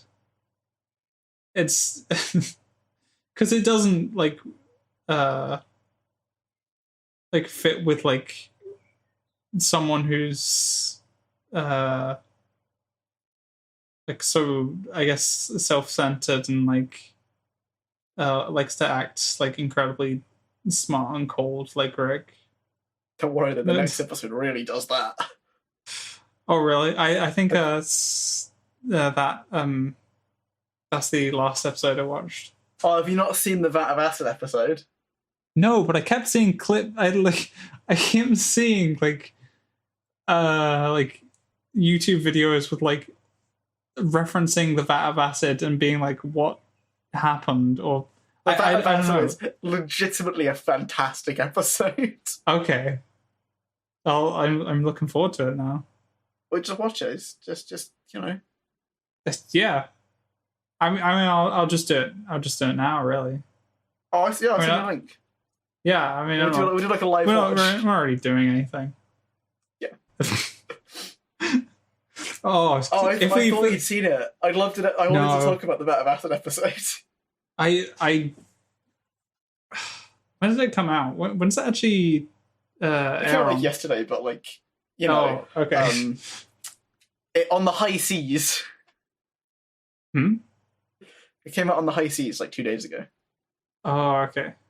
So fair enough. You might have to wait a bit for it to come out. Yeah. What was it, on E4? Yeah. Yeah. Okay. Yeah, I hate the delayed I'm excited now. like release. Yeah. Like, what's the point? Like, I would watch it on E4. I'd put up with the ads and stuff if it came out the same week. But it doesn't. So I don't. I don't know why that is. High seas. Yeah. Don't want to criminalize yourself there. I watched 2 episodes of Rick and Morty illegally. How dare I? Put this criminal in prison. Oh my God. A menace to society, honestly. He's pirating it rather than legally watching it at no cost to himself.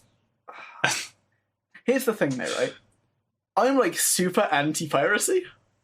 Yeah? Yeah, okay, there's an argument I saw online, which is people were saying piracy isn't theft. I hate this argument. I'm not going to start anything, but I hate the argument. The piracy isn't theft. Piracy is blatantly theft. Yeah, you're stealing an experience that you wouldn't have otherwise had. Yeah. If you haven't paid. But the counter argument to this, people say, is, but I'm not stealing a product. They still have the product. And it's like, yeah, but no, hang on, no. No, the product is the experience. Yeah, the product is 100% the experience. And the argument is, yeah, but what if they weren't going to, buy it anyway, so it doesn't matter. And it's like, it still does. I mean, it still matters. It makes more sense, but it's still like, why are you watching it then? Yeah, like if you aren't going to pay for it, you don't value it enough for that. You probably shouldn't be watching it. Actually, it's really hard to, like, if you at this point in time, would you ever consider like buying a film for like £10? No, but I would if I wouldn't. Even if it's films. Okay, but all right. Even if it's a film, one film in the past year, it was Bunny Girl Senpai because there's no legal way to watch it. That's when I start pirating. Is when I physically can't watch it legally. I don't. Yeah. That's my general thoughts. Yeah. I think it like the Although I would pirate Campfire Pro if I could. I want to get that out there. If there was a way for me to pirate Campfire Pro, I would do it in a heartbeat. Campfire Pro? Okay, so it's a piece of like world-building writing software that I want. It costs £70. Oh. It's not worth it, so I won't pay it. But if someone slipped me a serial key, I wouldn't say no. That's what I was gonna say. Like, with streaming services, like, it's really hard to justify spending £10 on a film. I think it depends, like, because streaming services can't do 4K. So if you want the 4K experience, you basically have to buy it, because piracy doesn't do 4K either. I'm not really too bothered about I don't 4K, honestly. That's not between 720 and 1080. I barely notice. Yeah. But that said, there is a market that exists for, like, if someone, I don't like the argument of piracy, because, like, well, if someone goes out and makes a DVD of, like, a 4K version of Avengers Endgame, which is a pretty good film, and sells it, they have just taken a sale from someone. Yeah. Because that person was clearly willing to pay for Avengers Endgame. So that's stealing a sale, right? Why is it that when you sell it for zero money, that's different? I don't get it. I don't see the difference. Wait, sorry, if someone goes out and... Let's say I make a DVD of Avengers Endgame, and it's actually Avengers Endgame, it's in 4K, all that, and I sell it for, like, 75% of what they sell it for. That's stealing a sale, right? Yeah, because, like, the money's going to you. It's not. And they were willing to pay for it. Yeah, I think that it's an argument. Actually, you know what? Screw the argument. Even if they pay no money for it, it's still stealing a sale.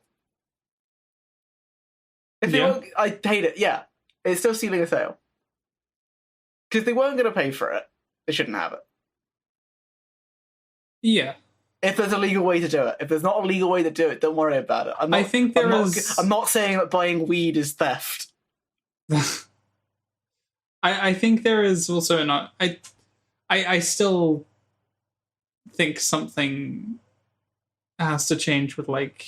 Well, it probably won't. And everything will just move to streaming services, and there will just be a lot more of them, that's all. But... like, I like buying series as well. Like, series can be really flippin' expensive. Like, it's true. Like £20 for, like, a single season of a show that you would, like, pay £8 like for a month of Netflix and get to watch, like, that whole show, like a 10 seasons of a show, and also like 14 other shows. The funny thing is, though, that if, let's say you watch The Office, like, I don't watch The Office. I know you don't watch The Office, but this is a good example because people watch it constantly, right? Yeah. Let's say you watch The Office. How many seasons are there first before I do this stupid maths? But Office US. I don't know. It's really important I know so that it's got 9 seasons. Okay. So that's £180. That's a lot. How many? Let's say you watched it constantly. You watched nothing else. How many times would you have to watch? You'd have to watch it 22.5 times at £8 a month. Sorry, no, I've lied to you. You would have to watch it for 22.5 months. Wait, sorry. To benefit from it. Because, alright, so it's £180. Oh, compared to, like, watching it on Netflix. Yeah, so it's only worth doing it if you watch The Office, and only The Office, for 22.5 months. Over your lifetime. That's insane. That's... Oh my god. Like, what is the justification for, like, owning, like, physical media now? Like, I think it's to pay people for the product they earn. But they work for corporations because they don't pay their creators more money after the fact. I'm sure for some, like, for some shows they have to be getting, like, royalties for, like, every copy sold. Yeah, but it's things like the crew and the the other stuff. Because the crew are a massive part of the production. Yeah.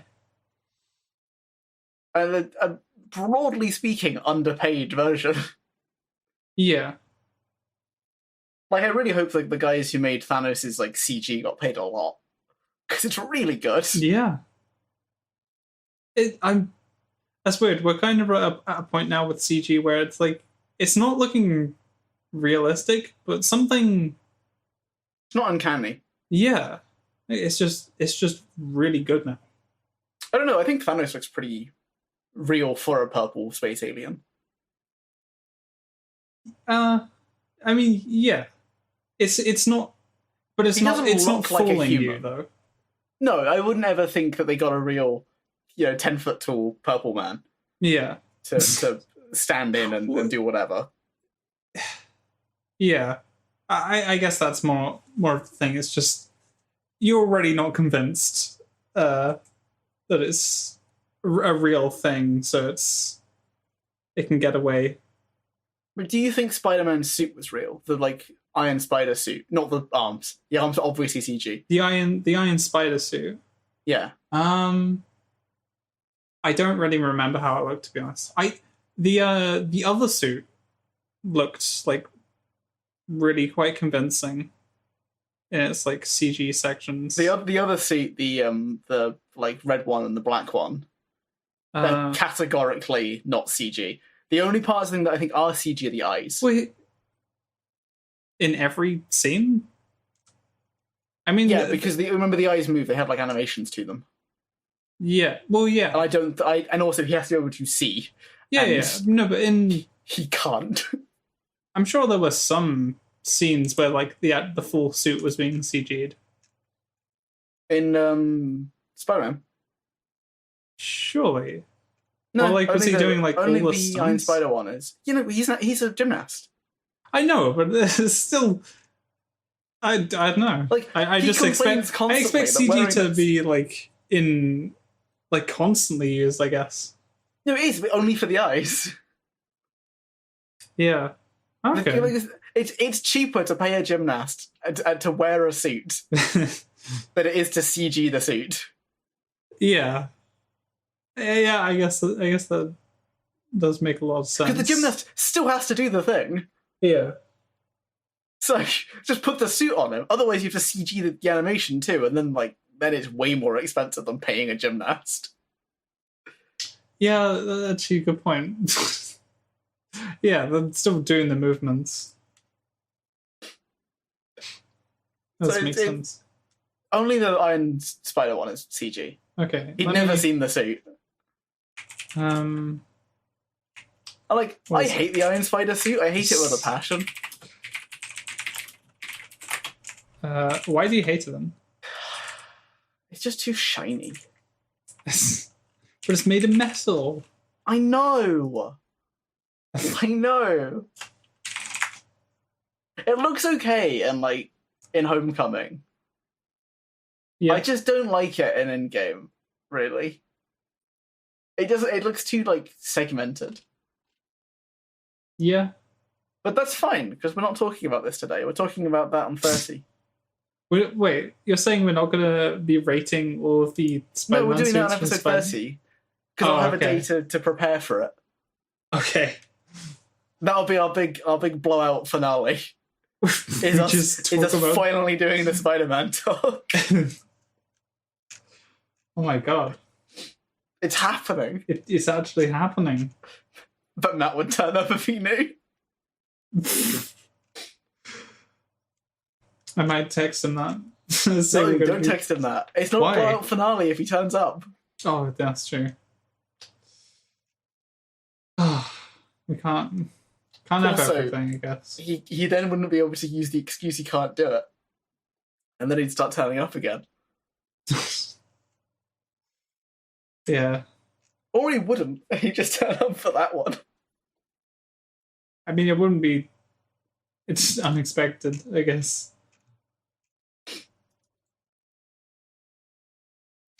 Yeah. Are you looking up all the suits? No, I was just getting a picture of the Iron Spider suit up. Right? It's very shiny. It is It is very shiny. I think in stills, it really does look quite weird at points. When it moves, it's okay. Yeah. I think, yeah, I like it in motion. But yeah, it is probably one of the more out of place looking CG bits in the film. Yeah, I can't think of much worse. Like, when it's on, like, Titan doing the whole action scene with Thanos, it looks fantastic because it's at a distance. Yeah. And, like, we're pretty good at doing metal in CG now. Because it's just... We've been practicing for some time. Yeah. And at worst, Michael Bay perfected the art. that CG is, like... like, Transformers films, like, story, like... Yeah, it's absolute garbage. But the CG is, like, consistently really good. It's really good. It's consistently okay. So... Are you when you first watched, like, the first Transformers film, were you not, like, amazed? No. I know I definitely was. When I watched Transformers, I wasn't amazed that they made these things come to life. I was more just impressed by them, just inherently. Like, oh, it's super cool. Me and my friend were, like, watching it. And we would then, like... Because we would have been, like, what, 5, 6... Not 6. We've been, like, 7, 8, something like that. Yeah. So we would watch, like, some of the film, and then we would, like, go out and we would, like, commit a trampoline. And we would go out and we would, like, pretend we were Transformers or something. Yeah. And we would do the fight again. Yeah. It's just, like, mindless. I guess you don't, like, have an understanding of, like, what it would mean to have CG. Like you don't even pay much attention to the fact that it is CG. You're just like, wow, this is cool. I don't now either. Like, I don't watch the scene where Thor, like, opens up the dwarf star and be like, damn, that's good CG. I'm like, man, that's a really cool scene. No, but you're even less aware to it. Like, you don't even recognize that. Yeah, I guess you assume that they could have built them.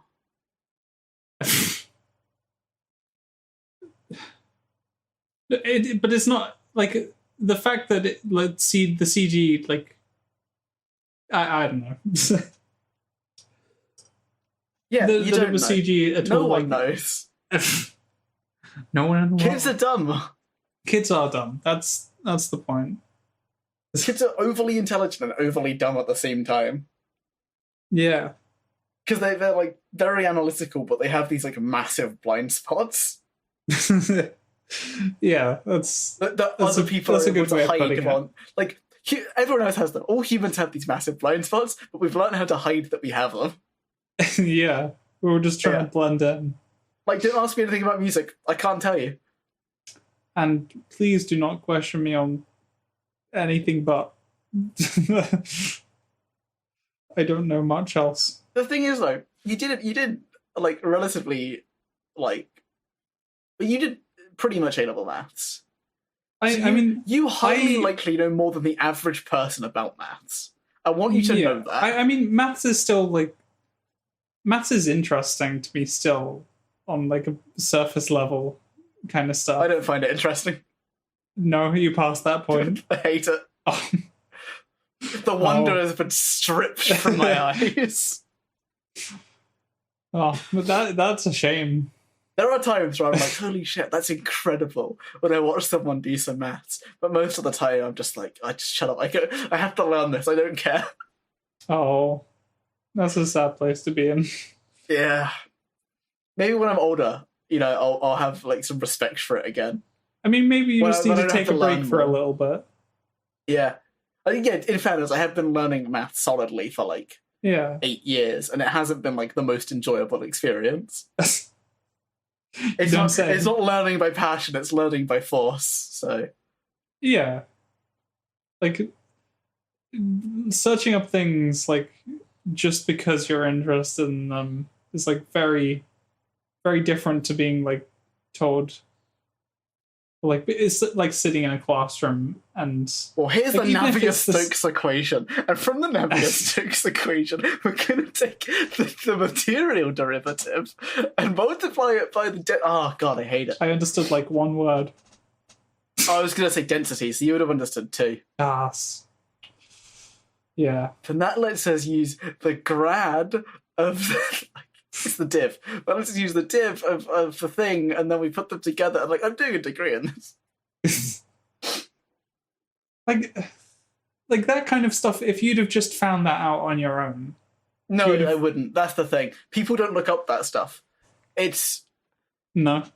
It's the difference between knowing how to do something and knowing about something. Okay. Well, like... Is there not something that, like, you think you would have came across on your own and, like, become quite interested in it and learn about it? The thing is, I am sort of interested in game theory in a way. The problem with it, first of all, there were strikes and COVID-19, so that basically my game theory knowledge imploded over the course of this, like, semester. Damn. Like, he was on strike for, like, 2 months. Oh, yeah, you've, like... So how many actual... I've basically been to 10 game theory lectures over the year. It's like, there's been none. I mean, still 10. It's not bad. Yeah, it's like 2 months of lectures. Yeah. Well, actually, 10 might legitimately be more than were available. I think there were like 11 available, and I was sick for one of them. Okay. It's incredible. Yeah. So I got an exam on that. Oh no. It's fine. How's that game theory is pretty algorithmic, so searching things up isn't too bad. Okay. And the whole thing is like it's about games, and games have conditions to win and stuff. Yeah. Kind of works out. Okay. Shockingly, game theory doesn't help you win any video games. Who would have thought? That's the whole reason that you took this degree, though, is so you could become an elite gamer. Like, yeah. You saw that module and you're like, yes, this is what... I saw that module and I was like, I like games. I'll do this. This is how I get into phase. This is how I get into phase. I think I'm actually, like, past my age prime to be in phase. Probably. I'm pretty sure they hire, like, 17 to 18-year-olds. I mean... Maybe 19-year-olds, but, like, I think at 20, you're already too old to be in phase Clan. I mean... Actually, that's an interesting point. Like, because with, like athletes, you have, like, there is, like, a literal, like, cutoff of when you just start to... Like, you physically can't do the same things that a younger person would be able to do. Yeah.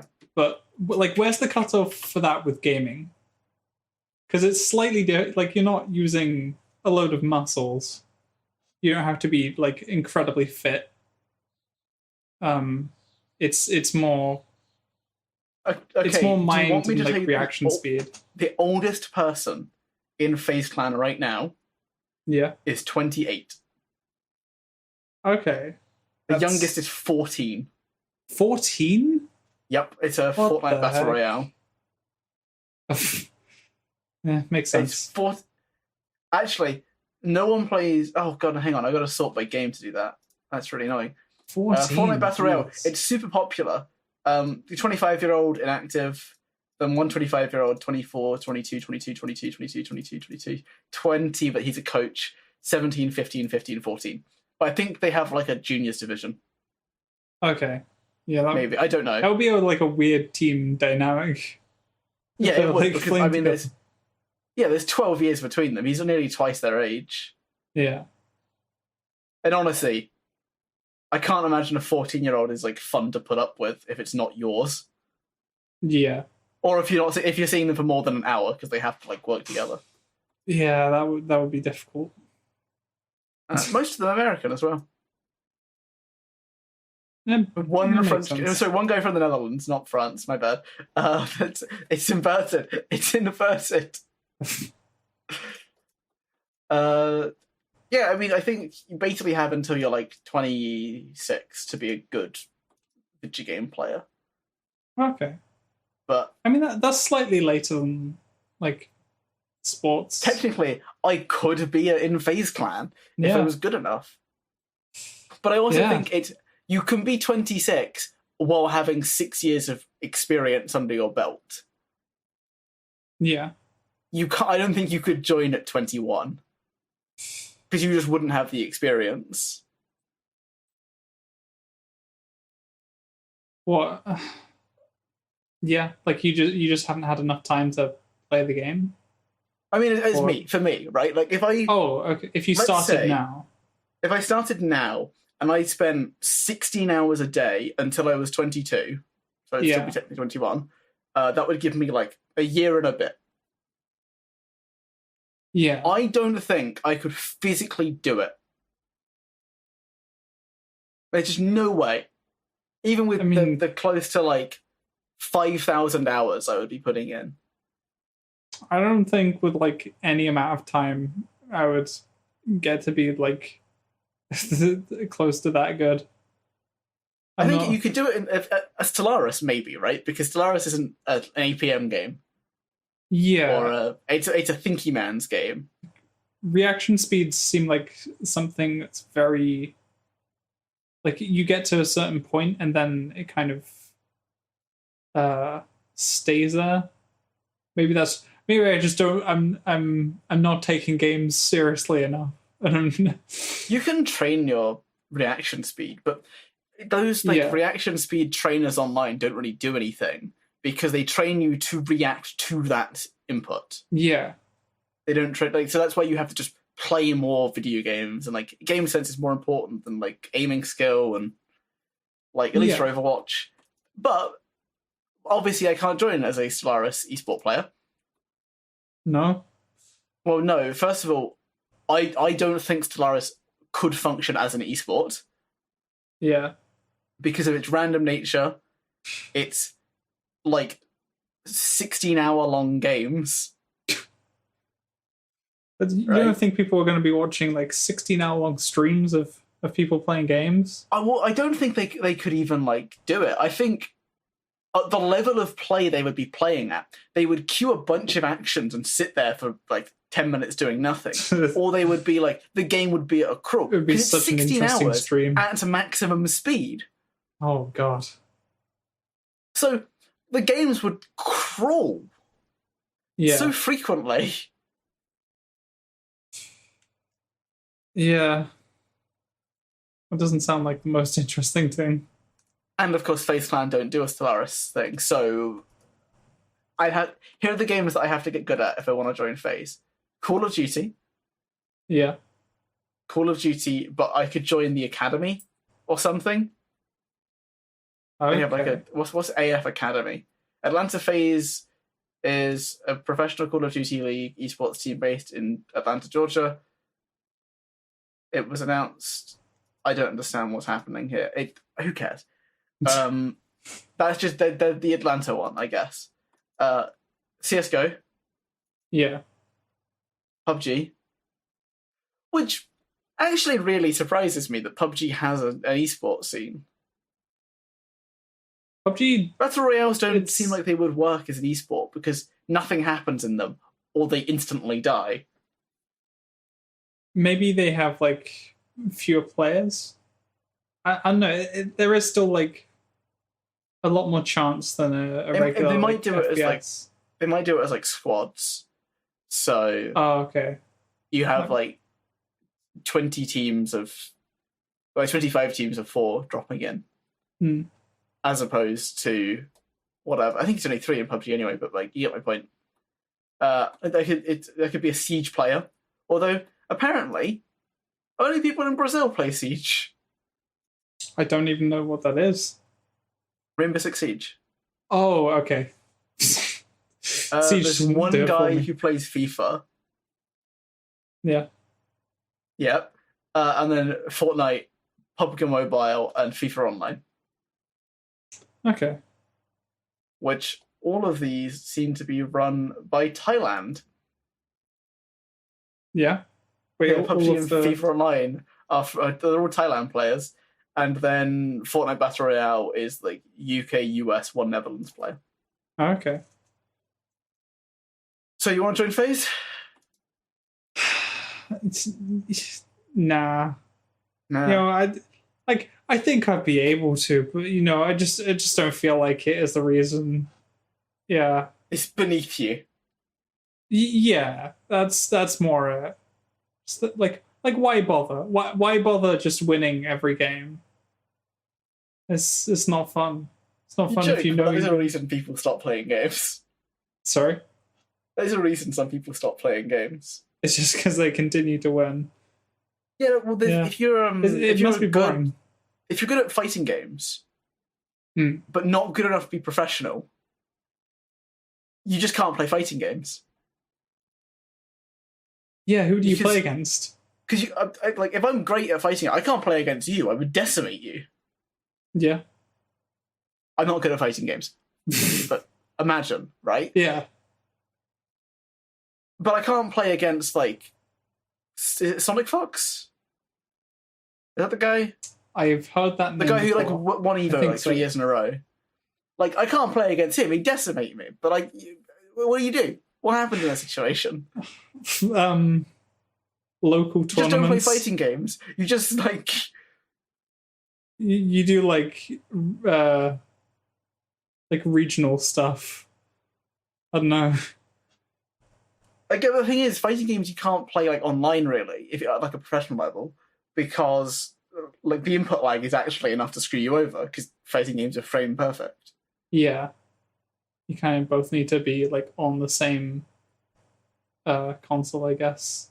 Yeah, it's not like when you're playing Solaris with a 5 millisecond delay. It's oh no! Someone complains about behind. Someone complains about input lag. And that's the reason why they lost to Solaris. Yeah, I lost that fight. It would take 5 seconds for my fleets to get over there, but they would have made it in time had I been, 5 milliseconds faster. Yeah.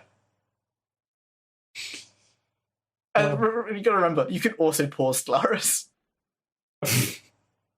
So. Oh yeah, how would? It's got a pause feature. I mean, they just pause it after 6 hours of play and didn't then do the next 6 hours the other day. Well, no, I mean, you can pause it and do actions. Oh. So how does that work in multiplayer? It just pauses. So for both people? For more than both people. It can play up to 16 people or something. That sounds like it would be really annoying and take a huge amount of time to actually get anything done. I think generally the rule is that you don't pause it, you just lower the speed. Okay. But yeah, it sucks, I think. You're meant to play with friends. You can't really play with randos because 16 hours with a rando is either going to be terrible or not going to happen. Yeah. They're the only outcomes. Yeah. I can't imagine that being very fun.